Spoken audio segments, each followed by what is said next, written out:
Greetings, Wanderer. It is my pleasure to introduce you to a unique tour.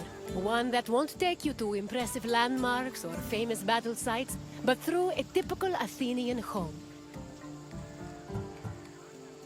For an outgoing people like the Greeks, the house was a refuge of privacy. Inside, they could escape from the constant demands of civic life to enjoy the simple pleasures of family life. Look for me when you are done, and we can discuss the things you've seen. Farewell for now.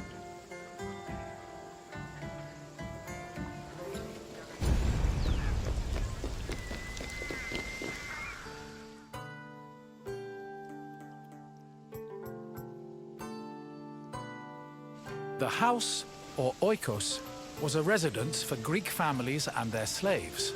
Contrary to modern houses, which look outward, the Greek household was built to look inward on a courtyard. The courtyard was the house's central fixture. It was the building's main source of daylight, and also the location of religious altars dedicated to worship. The building itself was made up of familiar accommodations, including bedrooms, storage rooms, a kitchen, and a living room. Women were generally in charge of tending to the home, which in Greece was called oikonomia, a term that inspired the modern word economy.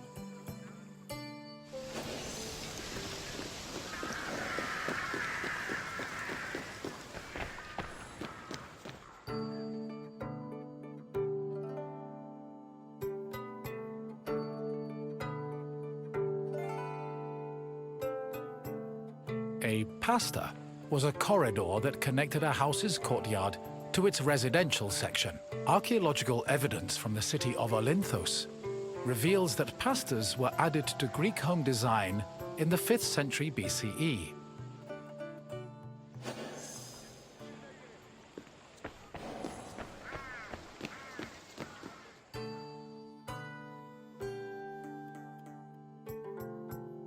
Greeks had no qualms about combining their work and their private lives, and many of them worked from home.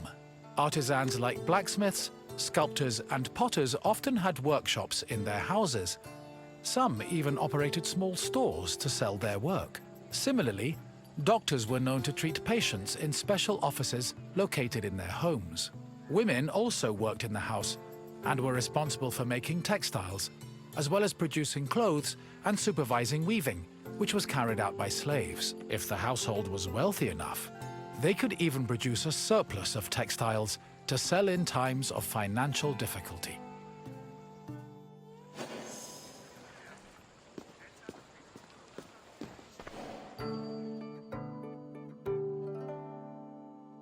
The inner courtyard was the nexus of the house. Functionally, it allowed air to circulate and also provided access to most of the rooms. It also sometimes housed a well or a cistern that collected rainwater.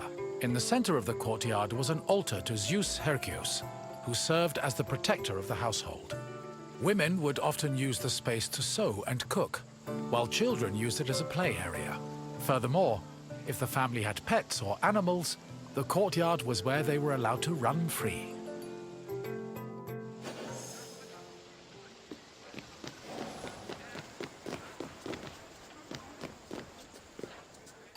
The bathroom was located in the back of the house. Much like today, it was used for cleaning and washing, although the Greeks used chamber pots instead of toilets.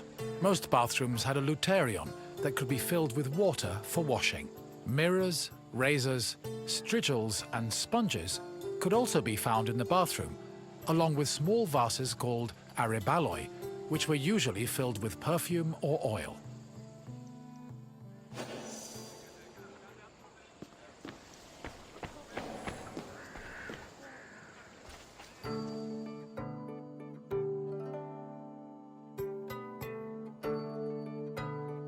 Greek homes had kitchens where the family's meals were prepared. The Greeks did not often eat meat, except during special occasions like banquets or after sacrifices. They had mainly a grain-based diet, eating staples such as bread, porridge, or a barley cake called maza. They also occasionally ate poultry, fish, and other seafood, as well as fruits, vegetables, goat milk and cheese, and olive oil. Food was cooked on a tripod, or sometimes in a klibanos, which was a sort of mobile oven. Other cooking implements included braziers, mortars and pestles, a spit to hold food over a fire, platters, and frying pans. The family also used the kitchen to store food in containers called pithoi.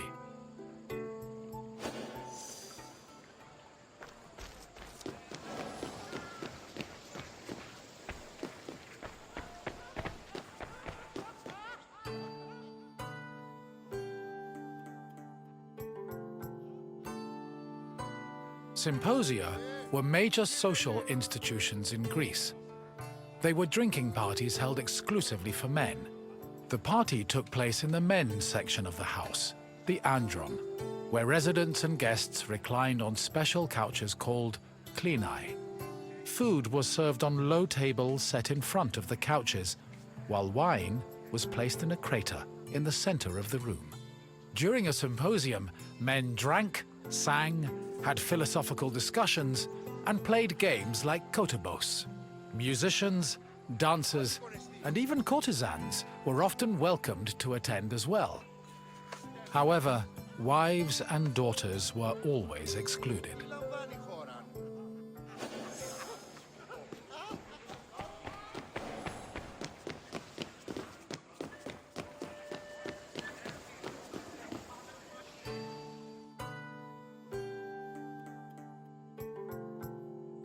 The Pyrgos, or upper stories, was the women's quarter of the house, where they could pursue their activities and observe the city without being seen themselves.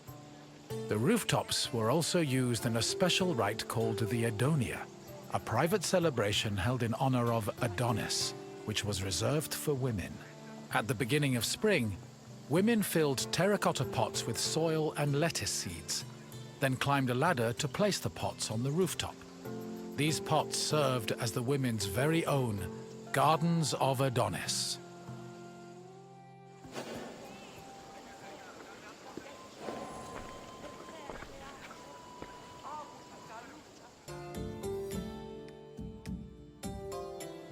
I hope you now have a better understanding of the routines and home life of the Greek people.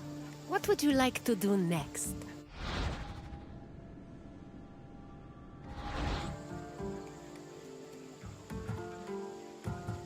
Farewell, wanderer, and thank you for visiting my city.